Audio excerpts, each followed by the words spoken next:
કેમ છો દોસ્તો? સ્ટોરી સાંભળવા માટે આવ્યા છો? ચાલો આપણે નવી સ્ટોરીને સાંભળીએ. મિત્રો, તમને જણાવી દઈએ કે લગ્ન પ્રસંગમાં જવાનું થાય એટલે સ્વાભાવિક છે કે આપણે બરોબર તૈયાર થઈને જ જઈએ, અને એમાં યુવાન હોઈએ એટલે આપણા મિત્રોના ટોળામાં આખો દિવસ લગ્નમાં મસ્તી કરીએ જ, અને મસ્ત જ આપની તેમ આટા મારતા હોઈએ છીએ. હું કોલેજના બીજા વર્ષમાં હતો ત્યારે એક લગ્નમાં મેં એને પહેલી વાર જ જોયેલી, અને જોતા જ મને ગમેલી.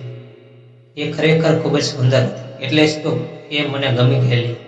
લગ્ન પ્રસંગ દરમિયાન મારી નજર એની ઉપર વારંવાર જતી હતી. એકવાર મારી વર્તણૂક નોટિસ કર્યા બાદ એ પણ મારી તરફ જોતી હતી, અને જેમ જેમ મને જોતી ગઈ એમ એ મને વધુ ગમતી ગઈ. એ જાણી છોકરી સમજતા જ અને પોતીકી લાગી ગઈ. આપણે તો આ પાછા દેવાનંદ જેવા રોમેન્ટિક માણસ, એટલે એ મને ગમે એટલે મેં તરત જ એની સાથેના મારા ભવિષ્યના સપના જોવા માંડેલા. હું તો જાણે રીતસરના વિચારોમાં ખોવાઈ ગયો.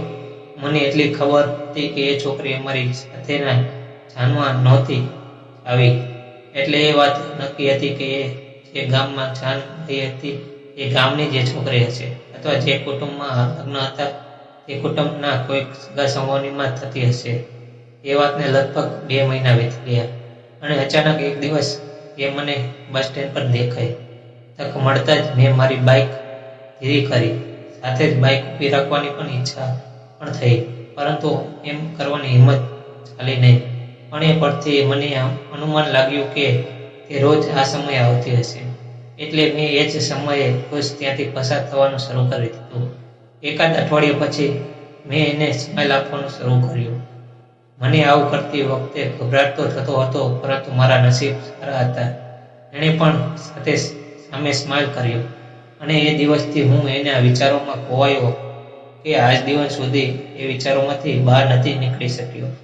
એવામાં ફરી અવઢવ શરૂ થઈ કે હવે એને પ્રપોઝ કેવી રીતે કરવું. ત્યારે મેં ગાંડપણ તો એવું કરેલું કે રોજ સવારે લગ્નમાં જવાનું હોય એ રીતે તૈયાર થઈને નીકળવાનું. રોજ એક ગુલાબનું ફૂલ ખરીદવાનું, એ બસ સ્ટેન્ડ પાસેથી પસાર થવાનું આયોજન એવું કરેલું કે જો એ એકલી હોય તો ફૂલ સાથે એને પ્રપોઝ કરવાનું. જોકે ઘણા લાંબા સમય સુધી એ એકલી નહોતી, અને રોજ એ ફૂલ મારી પાસે આંટો મારીને પાછું ઘરે આવે.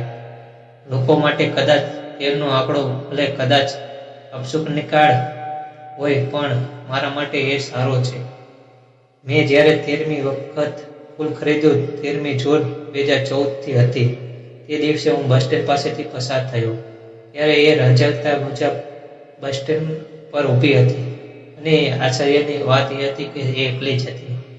હિંમત કરીને મેં તકનો લાભ લઈ લીધો, અને એ ફૂલ એને આપીને મેં કહ્યું આઈ લવ યુ. ફૂલ તો એણે લઈ લીધું, પણ એણે ફક્ત એટલું જ કહ્યું થેન્ક યુ. આથી વિશેષ કશું જ નહીં.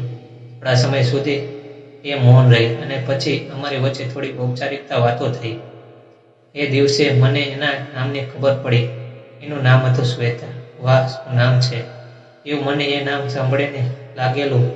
ત્યારે મને ખબર પડી કે એ કોલેજના પ્રથમ વર્ષમાં હતી. જોકે મારી કોલેજમાં નહીં, પરંતુ બીજી કોલેજમાં હતી, અને રોજ બસમાં જતી આવતી હતી. પછી તો મારી જાણે કોલેજ બદલાઈ ગઈ. મારી કોલેજમાં હાજરી પૂરાઈ જાય એટલે હું સીધો જ એની કોલેજ પર પહોંચી જાઉં. એ પણ એના લેક્ચર મિસ કરીને આવે, અને પછી અમે પહોંચી એમની કોલેજ કેન્ટીનમાં. એક દિવસ મેં એને પૂછ્યું, મેં તને આઈ લવ યુ તો કહ્યું, તો તે મને એનો જવાબ કેમ કહીને આપ્યો નહીં? તો કહીએ, આપણે કોઈને નફરત કરીએ તો એને કહીએ છીએ કે હું તને નફરત કરું છું. સામેની વ્યક્તિને આપણા વર્તન પરથી ખબર પડી જાય છે કે આ મને નફરત કરે છે. બસ એ જ રીતે કોઈના પ્રેમ કરતા હોઈએ તો કહેવાની જરૂર પડતી જ નથી. આપણે જેને પ્રેમ કરતા હોઈએ છીએ એને ખબર પડી જાય છે આ વ્યક્તિ મને પ્રેમ કરે છે. આ બહુ સિમ્પલ વાત છે, એમાં જતાવાનું શું હોય?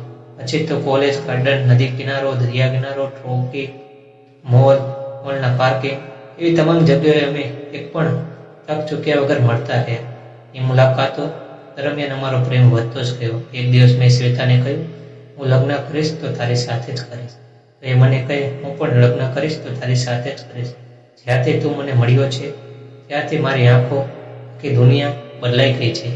એકવાર એવું બન્યું કે મેં મારી કોલેજ પાસેથી એને ફોન કર્યો અને હું આવું છું. એને મને એમ કે મને ત્યાં પહોંચતા જ વાર લાગશે, પરંતુ હું તો થોડી જ મિનિટોમાં પહોંચી ગયો. મને એમ કે એ મને જોઈને ખુશ થશે, પરંતુ થયું ઊંધું. એ મારી ઉપર ગુસ્સે થઈ. એની આંખોમાં આંસુ પણ આવી ગયા હતા અને કહેવા લાગી એ કેટલી ઝડપી બાઇક ચલાવી. શું ઉતાવળ હતી એટલી બધી? હું ક્યાં નાસી જવાની હતી? કોઈ અકસ્માત થઈ ગયો હોત તો? પછી એણે એક હાથથી મારો કોલર પકડીને મને એની નજીક ખેંચીને, સંદીપ, મારી એક વાત લાઈફ ટાઈમ યાદ હતી. મારો અડધો જીવ તારી અંદર ધબકે છે. એની આ વાત સાંભળીને હું રીક્ષા ડકાઈ ગયો.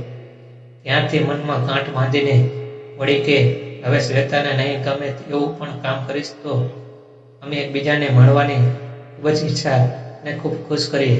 અમારી લાઈફનો ક્ષણે સુવર્ણકાળ ચાલી રહ્યો છે. આ દુનિયાની ગતિએ ભરે છે, પણ અમે અમારી દુનિયામાં મસ્ત હોઈએ છીએ. વોટ્સઅપ અમે દરેક પર સાથે જોઈએ છીએ. હમણાં ભલે ડિજિટલ સાથે હોય છે, પણ થોડા દિવસો પછી એક સાથે જિંદગી જીવશું. અમારી જ્ઞાતિ તો એક જ છે, પરંતુ પેટા જ્ઞાતિ અલગ છે. એટલે ઘરના વડીલો પાસે થોડુંક કોમ્પ્રોમાઇઝ કરાવવું પડશે, એમને થોડા સમજાવવા પડશે અને મારે થોડી જીત કરવી પડશે. હાલ તો મારી લાઈફની આ સુંદર પળોને અમે ખૂબ સરસ રીતે માણી રહ્યા છીએ. અમને બંને વિશ્વાસ છે કે અમારું પ્રેમ જીતશે. આવી સ્ટોરી સાંભળવા માટે ચેનલને સબસ્ક્રાઈબ અને વિડીયોને લાઈક કરજો મિત્રો. ધન્યવાદ.